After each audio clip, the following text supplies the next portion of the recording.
अचमेनिद साम्राज्य या अचमेनियन साम्राज्य, जिसे फारसी साम्राज्य या प्रथम फारसी साम्राज्य के रूप में भी जाना जाता है, एक प्राचीन ईरानी साम्राज्य था जिसकी स्थापना 550 ईसा पूर्व में अचमेनिद राजवंश के महान साइरस ने की थी। आधुनिक ईरान में स्थित यह उस समय तक इतिहास का सबसे बड़ा साम्राज्य था, जो कुल 5.5 मिलियन वर्ग किलोमीटर 2.1 मिलियन वर्ग मील में फैला था। यह साम्राज्य पश्चिम में बाल्कन और मिस्र, आधार के रूप में पश्चिम एशिया, उत्तर पूर्व में मध्य एशिया के अधिकांश भाग और दक्षिण पूर्व में सिंधु घाटी तक फैला हुआ था। ईसा पूर्व 7वीं शताब्दी के आसपास ईरानी पठार के दक्षिण पश्चिमी हिस्से में पर्सिस का क्षेत्र फारसियों द्वारा बसाया गया था। पर्सिस से साइरस उठे और मेडियन साम्राज्य के साथ साथ लिडिया और नियो बेबीलोनियन साम्राज्य को हराया, जो अचमेनिद राजवंश के तहत एक नई शाही राजनीति की औपचारिक स्थापना का प्रतीक था। आधुनिक युग में अचमेनिद साम्राज्य को केंद्रीकृत नौकरशाही प्रशासन के एक सफल मॉडल को लागू करने, अपनी बहुसांस्कृतिक नीति, सड़क प्रणाली और एक संगठित डाक प्रणाली जैसे जटिल बुनियादी ढांचे के निर्माण, अपने क्षेत्रों में आधिकारिक भाषाओं के उपयोग के लिए मान्यता दी गई है, और सिविल सेवाओं का विकास, जिसमें एक बड़ी पेशेवर सेना का कब्जा भी शामिल है। इसकी प्रगति ने बाद के विभिन्न साम्राज्यों द्वारा शासन की समान शैलियों के कार्यान्वयन को प्रेरित किया। 330 ईसा पूर्व तक अचमेनिद साम्राज्य को साइरस के प्रबल प्रशंसक अलेक्जेंडर महान ने जीत लिया था। यह विजय उसके मैसेडोनियन साम्राज्य के तत्कालीन चल रहे अभियान में एक महत्वपूर्ण उपलब्धि थी। अलेक्जेंडर की मृत्यु हेलेनिस्टिक काल की शुरुआत का प्रतीक है, जब गिरे हुए अचमेनिद साम्राज्य का अधिकांश क्षेत्र टॉलेमिक साम्राज्य और सेल्यूसिड साम्राज्य दोनों के शासन के अधीन आ गया था, जो 321 ईसा पूर्व में त्रिपारादिसस के विभाजन के बाद मैसेडोनियन साम्राज्य के उत्तराधिकारी के रूप में उभरा था। पार्थियन साम्राज्य के तहत केंद्रीय पठार के ईरानी अभिजात वर्ग द्वारा पुनः सत्ता हासिल करने से पहले हेलेनिस्टिक शासन लगभग एक शताब्दी तक कायम रहा। अचमेनिद साम्राज्य का नाम साम्राज्य के संस्थापक साइरस महान के पूर्वज अचमेनिस से लिया गया है। अचमेनिद शब्द का अर्थ है अचमेनिस, अचमेनीस के परिवार का। अचमेनीस स्वयं दक्षिण पश्चिमी ईरान में अंशन का 7वीं शताब्दी का एक छोटा शासक और अश्शूर का जागीरदार था। लगभग 850 ईसा पूर्व में साम्राज्य शुरू करने वाले मूल खानाबदोश लोग खुद को पारसा कहते थे और उनका क्षेत्र लगातार बदलता रहता था। परसुआ, जिसका अधिकांश भाग पर्सिस के आसपास स्थानीयकृत था। फारस नाम मूल शब्द का ग्रीक और लैटिन उच्चारण है, जो पर्सिस से उत्पन्न लोगों के देश को संदर्भित करता है। 26 फारसी शब्द का शाब्दिक अर्थ राज्य है, जिसका उपयोग उनके बहुराष्ट्रीय द्वारा गठित साम्राज्य को संदर्भित करने के लिए किया गया था। राज्य अचमेनिद साम्राज्य खानाबदोश फारसियों द्वारा बनाया गया था। फारसी लोग ईरानी लोग थे जो आज के ईरान में आए थे। 1000 ईसा पूर्व और उत्तर पश्चिमी ईरान, जाग्रोस पर्वत और मूल निवासी एलामाइट्स के साथ पर्सिस सहित एक क्षेत्र को बसाया। फारसी मूल रूप से पश्चिमी ईरानी पठार में खानाबदोश चरवाहे थे। अचमेनिद साम्राज्य शायद पहला ईरानी साम्राज्य नहीं रहा होगा, क्योंकि ईरानी लोगों के एक अन्य समूह मेड्स ने संभवतः एक अल्पकालिक साम्राज्य की स्थापना की थी, जब उन्होंने अश्शूरियों को उखाड़ फेंकने में प्रमुख भूमिका निभाई थी। अचमेनिड्स शुरू में आधुनिक शहर मारवदश्त के पास अंशन के एलामाइट शहर के शासक थे। शीर्षक अंशान का राजा पहले के एलामाइट शीर्षक सुसा और अंशन के राजा का रूपांतरण था। अंशन के शुरुआती राजाओं की पहचान के बारे में परस्पर विरोधी विवरण हैं। साइरस सिलेंडर अकेमेनिड्स की सबसे पुरानी मौजूदा वंशावली के अनुसार अंशन के राजा टीस्पेस, साइरस प्रथम, कैम्बिसेस प्रथम और साइरस द्वितीय थे, जिन्हें साइरस महान के नाम से भी जाना जाता था, जिन्होंने साम्राज्य की स्थापना की थी। बाद में बेहिस्टुन शिलालेख डेरियस द्वारा लिखित द ग्रेट का दावा है कि टीस्पेस एकेमेनीस का पुत्र था और डेरियस भी एक अलग वंश के माध्यम से टीस्पेस का वंशज है। लेकिन पहले के किसी भी ग्रंथ में एकेमेनेस का उल्लेख नहीं है। हेरोडोटस के इतिहास में वह लिखता है कि साइरस द ग्रेट कैम्बिस आए और मैंडेन का पुत्र था मेदिया की, मेडियन साम्राज्य के राजा एस्टीजेस की बेटी। साइरस ने 553 ईसा पूर्व में मेडियन साम्राज्य के खिलाफ विद्रोह किया और 550 ईसा पूर्व में मेड्स को हराने, एस्टीजेस पर कब्जा करने और मेडियन राजधानी एकबाटाना पर कब्जा करने में सफल रहे। एक बार एकबाटाना के नियंत्रण में साइरस ने खुद को एस्टीजेस के उत्तराधिकारी के रूप में पेश किया और नियंत्रण ग्रहण किया।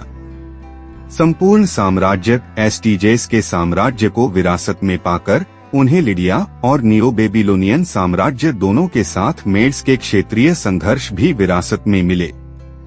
लिडिया के राजा क्रूस ने एशिया माइनर में जो पहले मेडियन क्षेत्र था उस पर आगे बढ़कर नई अंतर्राष्ट्रीय स्थिति का लाभ उठाने की कोशिश की।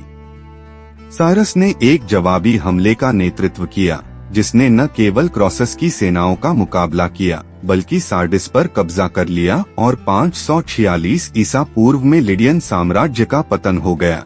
साइरस ने पैक्टीज को लिडिया में श्रद्धांजलि इकट्ठा करने का प्रभारी बनाया और चले गए, लेकिन एक बार साइरस चले गए थे पैक्टीस ने साइरस के विरुद्ध विद्रोह भड़काया।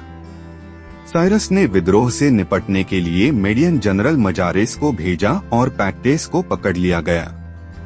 मजारेस और उसकी मृत्यु के बाद हारपागस ने उन सभी शहरों को नष्ट करना शुरू कर दिया जिन्होंने विद्रोह में भाग लिया था। लिडिया की अधीनता में कुल मिलाकर लगभग 4 साल लगे। जब एकबाटाना में सत्ता मेडियो से फारसियों के हाथों में चली गई तो मेडियन साम्राज्य के कई सहायकों ने माना कि उनकी स्थिति बदल गई है और उन्होंने साइरस के खिलाफ विद्रोह कर दिया। इसने साइरस को मध्य एशिया में बैक्ट्रिया और खानाबदोश साका के खिलाफ युद्ध लड़ने के लिए मजबूर किया। इन युद्धों के दौरान साइरस ने मध्य एशिया में साइरोपोलिस सहित कई गैरिसन कस्बों की स्थापना की। 547 और 539 ईसा पूर्व के बीच फारस बेबीलोन संबंधों के बारे में कुछ भी ज्ञात नहीं है, लेकिन यह संभावना है कि दोनों साम्राज्यों के बीच कई वर्षों तक शत्रुताएं रहीं, जिसके परिणामस्वरूप 540 से 539 ईसा पूर्व का युद्ध और बेबीलोन का पतन हुआ। अक्टूबर 539 ईसा पूर्व में साइरस ने ओपिस में बेबीलोनियों के खिलाफ लड़ाई जीती। फिर 12 अक्टूबर को बेबीलोन शहर पर कब्जा करने से पहले बिना किसी लड़ाई के सिप्पर पर कब्जा कर लिया, जहां बेबीलोन के राजा नबोनिडस को बंदी बना लिया गया था। शहर पर कब्जा करने के बाद साइरस ने प्रचार में खुद को उस दैवीय व्यवस्था को बहाल करने के रूप में चित्रित किया जिसे नबोनिडस ने बाधित किया था, जिसने मर्दुक के बजाय पाप के पंथ को बढ़ावा दिया था, और उन्होंने खुद को नवसीरियन साम्राज्य की विरासत को बहाल करने के रूप में भी चित्रित किया था, अपनी तुलना असीरियन राजा अशरबनिपाल से करके। हिब्रू बाइबिल भी बेबीलोन की विजय में साइरस के कार्यों की खुले तौर पर प्रशंसा करती है और उसे यहोवा के अभिषिक्त के रूप में संदर्भित करती है। उन्हें यहूदा के लोगों को उनके निर्वासन से मुक्त कराने और दूसरे मंदिर सहित यरूशलेम के अधिकांश हिस्से के पुनर्निर्माण को अधिकृत करने का श्रेय दिया जाता है। 530 ईसा पूर्व में साइरस की मृत्यु हो गई, संभवतः मध्य एशिया में मस्सागेटे के खिलाफ एक सैन्य अभियान के दौरान। उनके सबसे बड़े बेटे कैम्बिसेस द्वितीय ने उनका उत्तराधिकारी बना लिया, जबकि उनके छोटे बेटे बर्दिया दी को मध्य एशिया में एक बड़ा क्षेत्र प्राप्त हुआ। 525 ईसा पूर्व तक कैम्बिस ने फेनिशिया और साइप्रस को सफलतापूर्वक अपने अधीन कर लिया था और नवनिर्मित फारसी नौसेना के साथ मिस्र पर आक्रमण करने की तैयारी कर रहा था। फिरौन अमासिस द्वितीय की 526 में मृत्यु हो गई थी और साम्टिक III ने उसका उत्तराधिकारी बना लिया था, जिसके परिणामस्वरूप मिस्र के प्रमुख सहयोगियों का दलबदल हो गया। फारसियों सैम्टिक ने नील डेल्टा में पेलुसियम में अपनी सेना तैनात की। मेम्फिस भागने से पहले पेलुसियम की लड़ाई में फारसियों ने उसे बुरी तरह हरा दिया, जहां फारसियों ने उसे हरा दिया और बंदी बना लिया। एक असफल विद्रोह का प्रयास करने के बाद सैंटिक III ने तुरंत आत्महत्या कर ली। हेरोडोटस ने कैम्बिस को मिस्र के लोगों और उनके देवताओं, पंथों, मंदिरों और पुजारियों के खुले तौर पर विरोधी के रूप में चित्रित किया है। विशेष रूप से पवित्र बैल एपिस की हत्या पर जोर दिया है। उनका कहना है कि इन कार्यों के कारण उनका पागलपन बढ़ गया, जिसके कारण उन्हें अपने भाई बर्दिया की हत्या करनी पड़ी, जिसके बारे में हेरोडोटस का कहना है कि उसे गुप्त रूप से मार दिया गया था, उसकी अपनी बहन पत्नी और लिडिया का क्रॉसस। फिर उसने निष्कर्ष निकाला कि कैम्बिस ने अपना दिमाग पूरी तरह से खो दिया है और बाद के सभी शास्त्रीय लेखक कैम्बिस की अपवित्रता और पागलपन के विषयों को दोहराते हैं। हालांकि यह नकली जानकारी पर आधारित है, क्योंकि 524 ईसा पूर्व के एपिस के शिलालेख से पता चलता है कि कैम्बिस ने खुद को फिरौन के रूप में पेश करते हुए एपिस के अंतिम संस्कार में भाग लिया था। मिस्र की विजय के बाद वर्तमान पूर्वी लीबिया साइरेनिका में साइरेन और बारका के लीबियाई और यूनानियों ने कैम्बिस के सामने आत्मसमर्पण कर दिया और बिना किसी लड़ाई के श्रद्धांजलि भेजी। कैम्बिस ने तब कार्थेज, अम्मोन के नखलिस्तान और इथियोपिया पर आक्रमण की योजना बनाई। हेरोडोटस का दावा है कि कार्थेज पर नौसैनिक आक्रमण रद्द कर दिया गया था, क्योंकि फोनीशियन, जिन्होंने कैम्बिस के बेड़े का एक बड़ा हिस्सा बनाया था, ने अपने ही लोगों के खिलाफ हथियार उठाने से इनकार कर दिया था। लेकिन आधुनिक इतिहासकारों को संदेह है कि क्या कभी कार्थेज पर आक्रमण की योजना बनाई गई थी। हालांकि कैम्बिस ने अपने प्रयासों को अन्य 2 अभियानों के लिए समर्पित किया, जिसका उद्देश्य मेरो साम्राज्य पर विजय प्राप्त करके और पश्चिमी मरुभूमि में रणनीतिक स्थिति लेकर अफ्रीका में साम्राज्य की रणनीतिक स्थिति में सुधार करना था। इस उद्देश्य से उन्होंने एलिफेंटाइन में एक गैरिसन की स्थापना की, जिसमें मुख्य रूप से यहूदी सैनिक शामिल थे, जो कैम्बिस के शासनकाल के दौरान एलिफेंटाइन में तैनात रहे। अम्मोन और इथियोपिया के आक्रमण स्वयं विफल रहे। हेरोडोटस का दावा है कि इथियोपिया पर आक्रमण कैम्बिस के पागलपन और उसके लोगों के लिए आपूर्ति की कमी के कारण विफल रहा था, लेकिन पुरातात्विक साक्ष्य बताते हैं कि अभियान विफल नहीं था और नील नदी के दूसरे मोतियाबिंद पर एक किला था। मिस्र और कुश के बीच की सीमा अचमेनिद काल के दौरान उपयोग में रही। कैम्बिस की मृत्यु और बर्दिया के उत्तराधिकार के आसपास की घटनाओं पर बहुत बहस हुई है, क्योंकि कई परस्पर विरोधी वृत्तांत हैं। हेरोडोटस के अनुसार चूंकि बर्दिया की हत्या गुप्त रूप से की गई थी, इसलिए अधिकांश फारसियों का मानना था कि वह अभी भी जीवित है। इसने 2 मैगी को कैम्बिस के खिलाफ खड़े होने की अनुमति दी। उनमें से एक सिंहासन पर बैठा था, जो अपनी उल्लेखनीय शारीरिक समानता और साझा नाम के कारण बर्दिया का प्रतिरूपण करने में सक्षम था। सीटीसियास लिखते हैं कि जब कैम्बिस ने बर्दिया को मार डाला था, तो उन्होंने तुरंत क्षत्रप के रूप में जादूगर स्पेंडेटिट्स को उसके स्थान पर रख दिया था। उल्लेखनीय शारीरिक समानता के कारण बैक्ट्रिया का। तब कैम्बिस के 2 विश्वासपात्रों ने कैम्बिस को हड़पने की साजिश रची और बर्दिया की आड़ में स्पेंडेटिट्स को सिंहासन पर बिठाया। निम्नलिखित राजा डेरियस द ग्रेट द्वारा लिखित बेहिस्तुन शिलालेख के अनुसार गौमाता नाम के एक जादूगर ने बर्दिया का रूप धारण किया और फारस में क्रांति को उकसाया। विद्रोह की सटीक परिस्थितियां जो भी हों, कैम्बिस ने 522 ईसा पूर्व की गर्मियों में इसकी खबर सुनी और मिस्र से लौटना शुरू कर दिया, लेकिन वह सीरिया में जांघ में घायल हो गया और गैंग्रीन से मर गया, इसलिए बर्दिया का प्रतिरूपण करता राजा बन गया। डेरियस का विवरण सबसे पुराना है और हालांकि बाद के सभी इतिहासकार कहानी के मुख्य विवरणों पर सहमत हैं कि एक जादूगर ने बर्दिया का रूप धारण किया और सिंहासन ले लिया।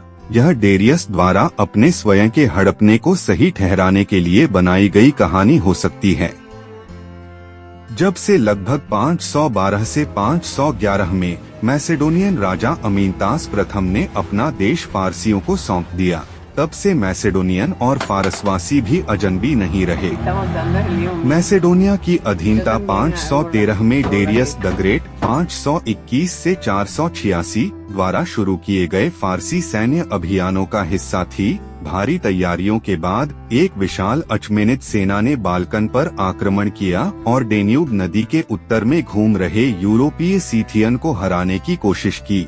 डेरियस की सेना ने एशिया माइनर में लौटने से पहले कई थ्रेसियन लोगों और काला सागर के यूरोपीय भाग को छूने वाले लगभग सभी अन्य क्षेत्रों जैसे आधुनिक बुल्गारिया, रोमानिया, यूक्रेन और रूस के कुछ हिस्सों को अपने अधीन कर लिया। डेरियस ने यूरोप में एक छोड़ दिया। उनके कमांडरों का नाम मेगाबास था, जिनका कार्य बाल्कन में विजय हासिल करना था। फारसी सैनिकों ने सोने से समृद्ध थ्रेस, तटीय यूनानी शहरों को अपने अधीन कर लिया और शक्तिशाली पेओनियों को हराया और उन पर विजय प्राप्त की। अंत में मेगाबास ने फारसी प्रभुत्व को स्वीकार करने की मांग करते हुए अमीनटास में दूत भेजे, जो मैसेडोनियाई लोगों ने किया। बाल्कन ने बहुजातीय अचमेनिद सेना के लिए कई सैनिक उपलब्ध कराए। मैसेडोनियन और फारसी अभिजात वर्ग में से कई ने अंतरजातीय विवाह किया, जैसे कि फारसी अधिकारी बुबरे, जिन्होंने अमीनटास की बेटी गीगिया से शादी की। मैसेडोनियन शासक अमीनटास और अलेक्जेंडर ने बुबारेस के साथ जिन पारिवारिक संबंधों का आनंद लिया, उन्होंने उनके फारसी राजाओं डेरियस और जेरक्सेस प्रथम, जिन्हें जेरक्सेस द ग्रेट के नाम से भी जाना जाता था, के साथ अच्छे संबंध सुनिश्चित किए। फारसी आक्रमण के कारण परोक्ष रूप से मैसेडोनिया की शक्ति में वृद्धि हुई और फारस के बाल्कन में कुछ सामान्य हित थे। फारसी सहायता से मैसेडोनियाई लोगों को पेओनियन और यूनानियों जैसी कुछ बाल्कन जनजातियों की कीमत पर बहुत कुछ हासिल हुआ। कुल मिलाकर मैसेडोनियन इच्छुक और उपयोगी फारसी सहयोगी थे। मैसेडोनियन सैनिकों ने जेरक्स आई की सेना में एथेंस और स्पार्टा के खिलाफ लड़ाई लड़ी। फारसियों ने यूनानियों और मैसेडोनियन दोनों को यावना, आयोनियन, यूनानी के लिए उनका शब्द के रूप में संदर्भित किया और मैसेडोनियाई लोगों के लिए विशेष रूप से यौना ताकाबारा या ढाल की तरह दिखने वाली टोपी वाले यूनानी, संभवतः मैसेडोनियाई कौसिया टोपी का जिक्र है। 5वीं शताब्दी ईसा पूर्व तक फारस के राजा या तो शासन कर रहे थे या उनके अधीन क्षेत्र थे, जिसमें न केवल पूरे फारस के पठार और पूर्व में असीरियन साम्राज्य, मेसोपोटामिया, लेवेंट, साइप्रस और मिस्र के कब्जे वाले सभी क्षेत्र शामिल थे, बल्कि उससे भी आगे के क्षेत्र भी शामिल थे। यह संपूर्ण अनातोलिया और आर्मेनिया, साथ ही दक्षिणी काकेशस और उत्तरी काकेशस के कुछ हिस्से, Azerbaijan, Uzbekistan, Tajikistan, Bulgaria, Paeonia, थ्रेस और उत्तर और पश्चिम में मैसेडोनिया, अधिकांश काला सागर तटीय क्षेत्र के कुछ हिस्से मध्य एशिया जहां तक अरल सागर, उत्तर और उत्तर पूर्व में ऑक्सस और जैक्सट्स, सुदूर पूर्व में हिंदू कुश और पश्चिमी सिंधु बेसिन, आधुनिक अफगानिस्तान और पाकिस्तान के अनुरूप, दक्षिण में उत्तरी अरब के कुछ हिस्से और दक्षिण पश्चिम में पूर्वी लीबिया, साइरेनिका के कुछ हिस्से और ओमान, चीन और संयुक्त अरब अमीरात के कुछ हिस्से।